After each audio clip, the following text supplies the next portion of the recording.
At 5 p.m., June 3rd, his ship had sailed from Le Havre de Grace. On the evening of the same day, Van embarked at Old Hantsport. He had spent most of the afternoon playing court tennis with Delorier, the famous Negro coach, and felt very dull and drowsy as he watched the low sun's ardency break into green golden eye spots a few sea serpent yards to starboard on the far side slope of the bow wave. Presently he decided to turn in, walked down to the A deck, devoured some of the still life fruit prepared for him in his sitting room, attempted to read in bed the proofs of an essay he was contributing to a Festschrift on the occasion of Professor Counterstone's 80th birthday, gave it up and fell asleep. A tempest went into convulsions around midnight, but despite the lunging and creaking, Tabakov was an embittered old vessel.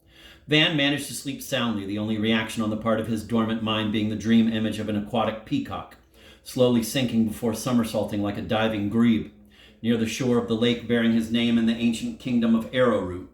Upon reviewing that bright dream, he traced its source to his recent visit to Armenia, where he had gone fowling with Armborough and that gentleman's extremely compliant and accomplished niece.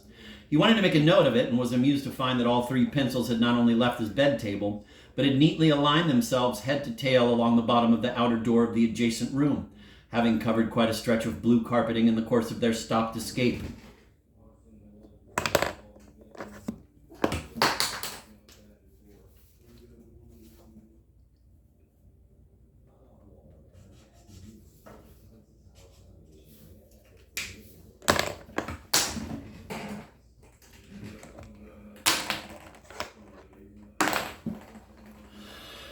The steward brought him a continental breakfast, the ship's newspaper, and the list of first-class passengers. Under tourism in Italy, the little newspaper informed him that a Domodossola farmer had unearthed the bones and trappings of one of Hannibal's elephants, and that two American psychiatrists, names not given, had died an odd death in the Boccoletto Range, the older fellow from heart failure and his boyfriend by suicide.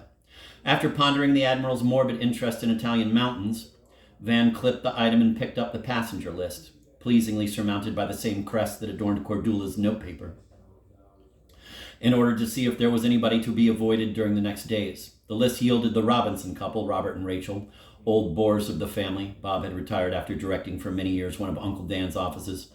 His gaze, traveling on, tripped over Dr. Ivan Veen and pulled up at the next name.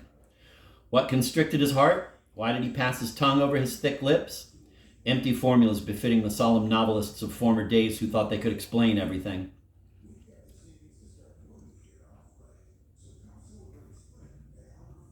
The level of the water slanted and swayed in his bath, imitating the slow seesaw of the bright blue, white-flecked sea in the porthole of his bedroom. He rang up Miss Lucinda Veen, whose suite was on the main deck amidships exactly above his, but she was absent. Wearing a white polo neck sweater and tinted glasses, he went to look for her. She was not on the games deck, from where he looked down at some other redhead in a canvas chair on the sun deck. The girl sat writing a letter at passionate speed, and he thought that if ever he switched from ponderous factitude to light fiction, he would have a jealous husband use binoculars to decipher from where he stood that outpour of illicit affection. She was not on the promenade deck, where blanket-swathed old people were reading the #1 bestseller Salzman and awaiting with Borborygmic four bubbles the 11 o'clock bouillon. He betook himself to the grill, where he reserved a table for two. He walked over to the bar and warmly greeted bald fat Toby, who had served on the Queen Guinevere in 1889, and 1890 and 1891, when she was still unmarried and he a resentful fool. They could have eloped to Lappedusa as Mr. and Mrs. Dares of Sardi. He espied their half-sister on the forecastle deck, looking perilously pretty in a low-cut, brightly flowered, wind-worried frock, talking to the bronzed but greatly aged Robinsons. She turned toward him, brushing back the flying hair from her face with a mixture of triumph and embarrassment in her expression, and presently they took leave of Rachel and Robert, who beamed after them, waving similarly raised hands to her, to him, to life, to death, to the happy old days when Demon paid all the gambling debts of their son just before he was killed in a head-on car collision. She dispatched the Pożarskaya Kotlety with gratitude. He was not scolding her for popping up as some sort of transcendental rather than transatlantic stowaway. And in her eagerness to see him, she had botched her breakfast after having gone dinnerless on the eve.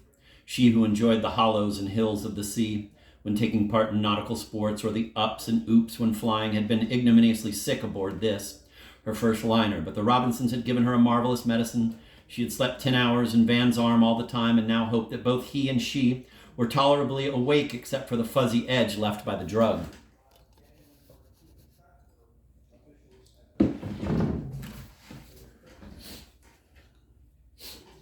Quite kindly, he asked where she thought she was going. To Artis with him, came the prompt reply. Forever and ever. Robinson's grandfather had died in Araby at the age of 131.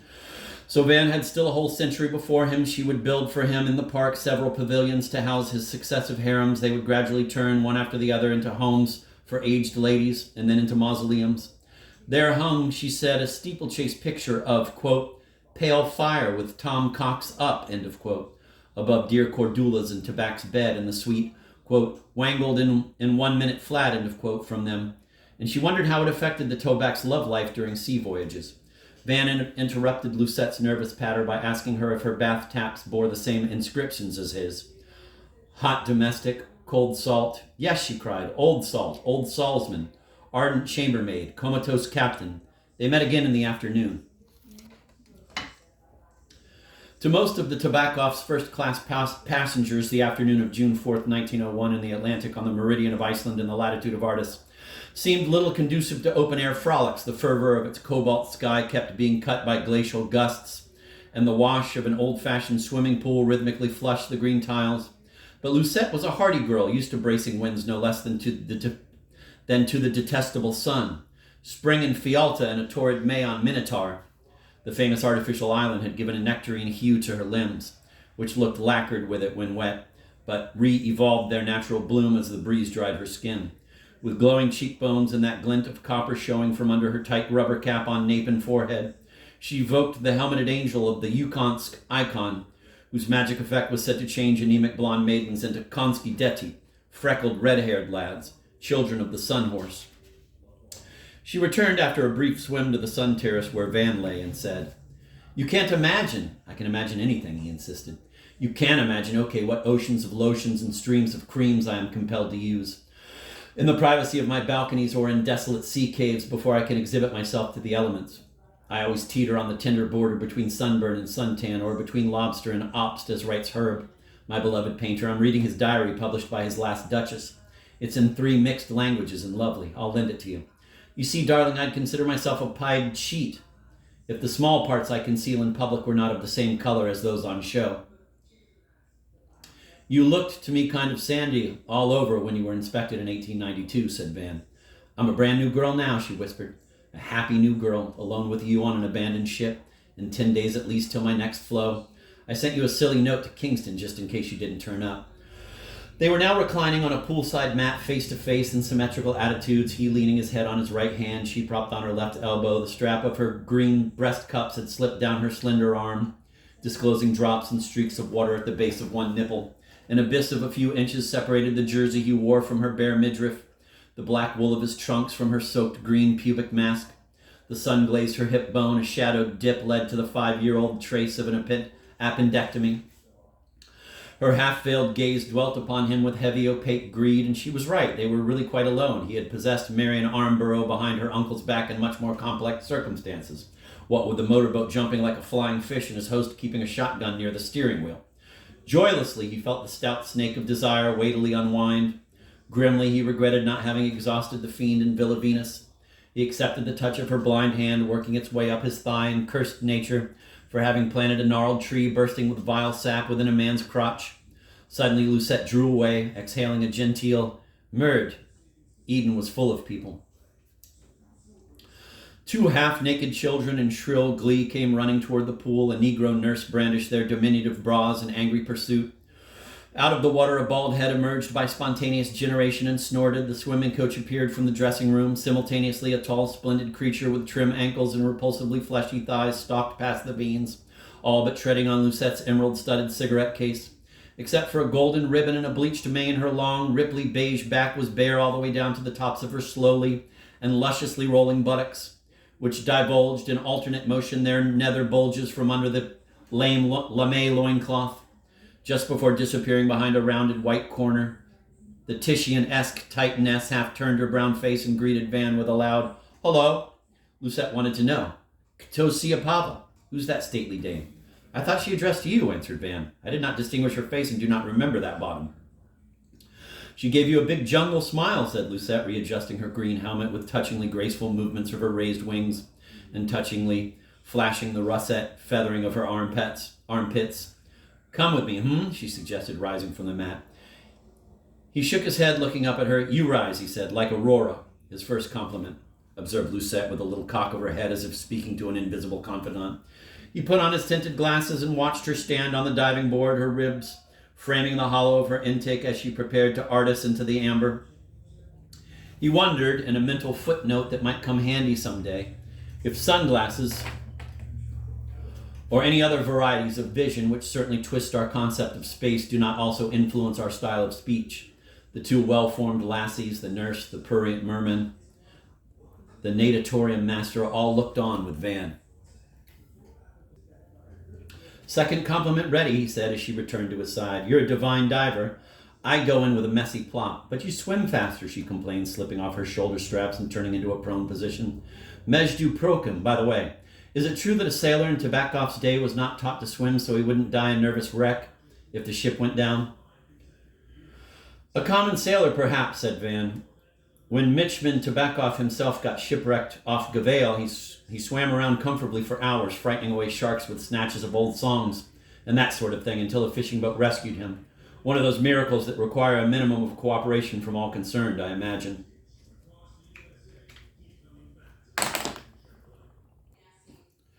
Demon, she said, had told her last year at the funeral that he was buying an island in the Gavails. Incorrigible dreamer, drawled Van. He had wept like a fountain in Nice, but had cried with even more abandon in Valentina at an earlier ceremony, which poor Marina did not attend either. The wedding, in the Greek faith style, if you please, looked like a badly faked episode in an old movie. The priest was gaga, and the diakon drunk, and perhaps fortunately, Ardor's thick white veil was as impervious to light as a widow's weeds. Van said he would not listen to that. Oh, you must, she rejoined. Hatya Abi Patomu, if only because one of her Schaefer's, bachelors who takes turns holding the wedding crown over the bride's head, looked momentarily in impassive profile and impertinent attitude. He kept raising the heavy metallic vignettes too high, too athletically high, as if trying on purpose to keep it as far as possible from her head. Exactly like you, like a pale, ill-shaven twin, delicated by you from wherever you were. At a place nicely called Agony in Terra del Fuego. He felt an uncanny tingle as he recalled that when he received there the invitation to the wedding, air-mailed by the groom's sinister sister, he was haunted for several nights by dream after dream, growing fainter each time, much as her movie he was to pursue from flick house to flick house at a later stage of his life, of his holding that crown over her.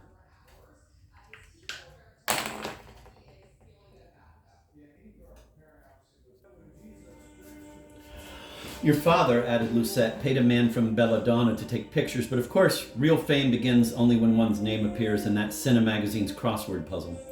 We all know it will never happen. Never. Do you hate me now? I don't, he said, passing his hand over her sun-hot back and rubbing her Cossacks to make pussy purr. Alas, I don't. I love you with a brother's love and maybe still more tenderly. Would you like me to order drinks? I'd like you to go on, she muttered, her nose buried in the rubber pillow. There's that waiter coming. What shall we have? Honolulers? You'll have them with Miss Condor, nasalizing the first syllable. When I go to dress. For the moment, I want only tea. Mustn't mix drugs and drinks. Have to take the famous Robinson pill sometime tonight. 2 teas, please. And lots of sandwiches, George. Foie gras, ham, anything. It's very bad manners, remarked Van, to invent a name for a poor chap who can't answer. Yes, Mademoiselle Condor. Best Franco-English pun I've ever heard, incidentally. But his name is George. He was awfully kind to me yesterday when I threw up in the middle of the tea room. For the sweet, all is sweet, murmured Van. And so were the old Robinsons, she rambled on. Not much chance is there they might turn up here. They've been sort of padding after me rather pathetically, ever since we happened to have lunch at the same table on the boat train, and I realized who they were, but was sure they would not recognize the little fat girl seen in 1885 or 6. But they are hypnotically talkative. At first we thought you were French. The salmon is really delicious. What's your hometown? And I'm a weak fool. And one thing led to another. Young people are less misled by the passage of time than the established old, who have not much changed lately and are not used to the long unseen young changing.